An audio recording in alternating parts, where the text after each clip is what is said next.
আসসালামু আলাইকুম। সারা দেশের মানুষের মনে নতুন করে এক রহস্যের সৃষ্টি হয়েছে। কারণ বৃহস্পতিবার এভার কেয়ার হাসপাতাল অর্থাৎ খালেদা জিয়া যেই হসপিটালটিতে চিকিৎসাধীন রয়েছেন সেই হাসপাতালের পাশে সেনাবাহিনী এবং বিমান বাহিনীর হেলিকপ্টার অবতরণ এবং উড্ডয়ন করবে। এবং এই বিষয়টি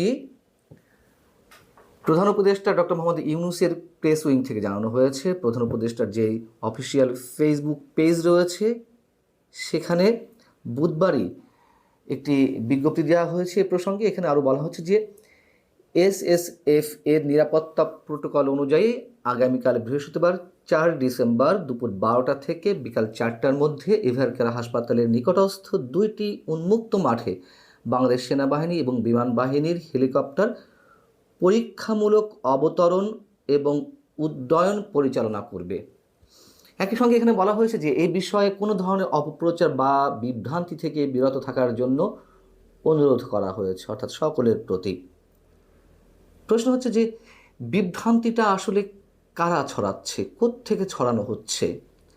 খালেদা জিয়া এভারকেয়ার হসপিটালে ভর্তি হওয়ার পর থেকে আমরা নানান ধরনের নাটকীয়তা দেখছি এবং নানান ধরনের নাটকীয়তার মধ্য দিয়ে পুরো দেশবাসী দিনরাত অতিবাহিত করছেন।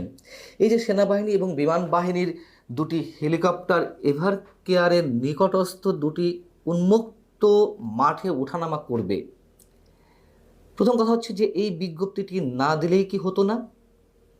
যাই ঘটুক না কেন, হেলিকপ্টার ওঠানামা করবে, তাতে কোনো সমস্যা নাই। বিশেষ প্রয়োজনে বিশেষ কাজ সংঘটিত হবে, কোনো আপত্তি নেই। কিন্তু এই যে দিয়ে মানুষের মনে বরং রহস্যের জন্ম দেওয়া হলো, একই সঙ্গে নানান ধরনের প্রশ্নের উত্থাপনের সুযোগ দেওয়া হলো, কি প্রয়োজন ছিল এর? তাহলে বিভ্রান্তিটা আসলে কারা ছড়াচ্ছে? সাধারণ মানুষের মধ্যে এর মধ্যে নানান ধরনের প্রশ্ন উঠতে শুরু করেছে। আমি নিজেও কোনো মন্তব্য অন্তত এখানে এই মুহূর্তে করতে চাই না। মানুষের মনে কী ধরনের প্রশ্ন উঠছে বা কোন ধরনের মন্তব্য তারা প্রকাশ করছেন সেটি প্রধান উপদেষ্টার যে অফিসিয়াল ফেসবুক পেজ, সেই পেজে যে এই বিজ্ঞপ্তিটি দেওয়া হলো তার কমেন্ট বক্সে নানান ধরনের মন্তব্য, সেগুলো কিছু চোখ বুলালেই আমার মনে হয় বোঝা যাবে যে আসলে বিভ্রান্তিগুলো কীভাবে ছড়ানো হচ্ছে, কারা ছড়াচ্ছে, মানুষ কেনই বা এই প্রশ্নগুলো করবে না। প্রশ্ন উঠেছে মূলত 2টি। একটা হচ্ছে তারেক রহমান খুব স্বল্প সময়ের মধ্যে এভারকেয়ার হসপিটালে এসে তার মাকে দেখে আবার চলে যাবেন কিনা, অথবা খালেদা জিয়া সম্পর্কে অনাকাঙ্ক্ষিত কোনো বিশেষ বার্তা আমাদের মাঝে পৌঁছে দেওয়া হবে কিনা বিশেষ কোনো সময়ে। আমি মন্তব্যগুলো এই বিজ্ঞপ্তির পোস্টে হাজার হাজার মন্তব্য পড়েছে, কয়েকটি আপনাদের সামনে তুলে ধরি।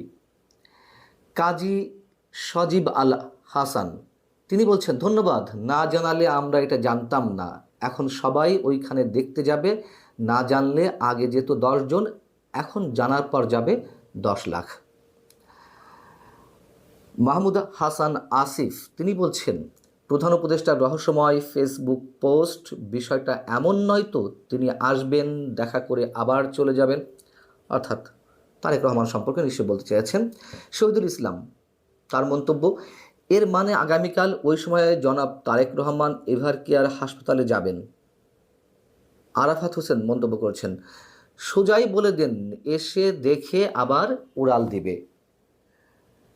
শাহিন আলম রিয়াজ তার কমেন্ট, বিষয়টা বুঝতে হলে সায়েন্স বোঝার দরকার নাই কাকু। আক্তার হোসেন মহিন বলছেন, রহস্যজনক পোস্টে বিভ্রান্তি হওয়াটাই স্বাভাবিক।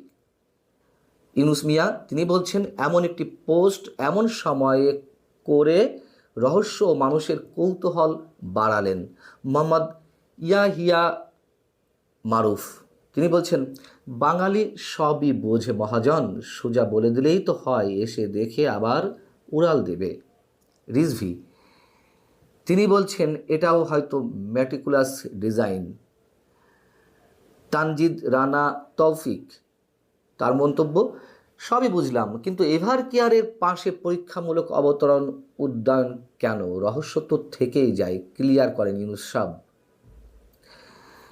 মোহাম্মদ আব্দুস সালাম তার মন্তব্য, তাহলে বর্তমান সময়ে বেগম খালেদা জিয়াকে নিয়ে মানুষ মনে মনে যা ভাবছেন তাই সত্যি হলো, অর্থাৎ অনাকাঙ্ক্ষিত কোনো ঘটনাকে তিনি ইঙ্গিত করছেন।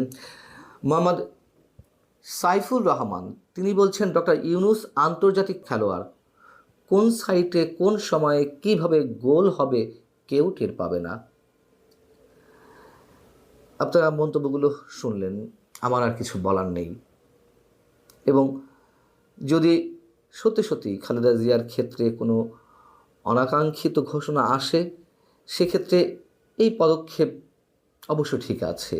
তার কারণ বিএনপি বা খালেদা জিয়ার যে অসংখ্য ভক্ত অনুসারী রয়েছেন, কোনো অনাকাঙ্ক্ষিত খবর পাওয়ার সঙ্গে সঙ্গে যে পরিমাণ মানুষের ভিড় হবে, ঢল নামবে, এভার কেয়ার হসপিটালের জন্য সেটি অবশ্যই সামাল দেওয়া কঠিন হয়ে পড়বে। এবং ওই জায়গাটিতে খালেদা জিয়া যেখানে আছেন সেখানে এই মানুষগুলোকে ফেস করা আইন শৃঙ্খলা রক্ষাকারী বাহিনীর জন্য নিশ্চয়ই মোটেও খুব স্বস্তিকর কিছু হবে না, এবং খুব সহজে সামাল দেওয়াও সম্ভব নয়। তারপরেও বলবো যে এই বিজ্ঞপ্তিটা না দিলেই কি হতো না? যা যা কাজ করার সেটি যাই হোক না কেন, দর্শক যে মন্তব্যগুলো করছে বিশেষ করে দুটি বিষয়ে, তার কোনোটা ঘটুক আর না ঘটুক, এটা তো কোনো প্রয়োজন ছিল না। মানুষের মধ্যে উত্তেজনা, উদ্বেগ, রহস্য, নানান ধরনের প্রশ্নের সৃষ্টি কারা করছে, কারা নাটকের জন্ম দিয়ে যাচ্ছে, মানুষের কাছে সব ক্লিয়ার হয়ে যায়। মানুষ এত বোকা নয়। ভালো থাকুন সবাই, আল্লাহ হাফিজ।